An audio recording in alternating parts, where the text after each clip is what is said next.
Балалар, бүгінгі тыңдайтын ертегілерің жолбарыс пен тышқанның достығы жайында. Ерте заманда бір жолбарыс бір тоғайдың қалың нуында ұйықтап жатыр еді. Үстіменен бір тышқан жорғалап жүріп бара жатқанын сезіп, ұйқысынан оянып қараса, тышқан екен. Ұстап алады да тышқанды қысып өлтіретін болып еді. Тышқан: "Я тақсыр, арызым бар, мені өлтірмеңіз, бір күнәмді кешіріңіз, білмеген екенмін.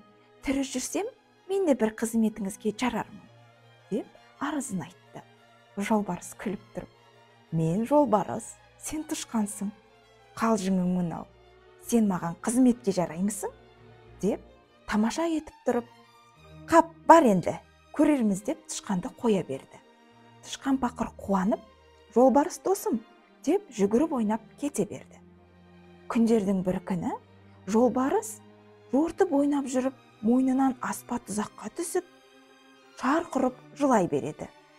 Тышқан келіп қараса, баяғы өзінің досы жолбарыс екен. Қасына келіп қарап тұрды. Жолбарыс тышқанға қарап: "Лажың бар ма бұған қылар?" деп тышқаннан көмек сұрады. Тышқан тұра жүгіріп, тұзақты қажап, қиып кеп жіберді. Жолбарыс тышқан досына қиын күнде іске жараған соң, разы болып: "Рахмет досым", деп қуанып, ажалдан айырғанына шат болды. Осындай себептер біреу-біреудің арасынан өтпей қалған емес. Тарихта халық аузында мынандай нақыл бар: ханның ісі қараға түсер, батырдың ісі балаға түсер, байдың ісі кедейге түсер, жолбарыстың ісі тышқанға түсер, ердің ісі баз-базында дұшпанға түсер. Достар, ертегім ұнады ма?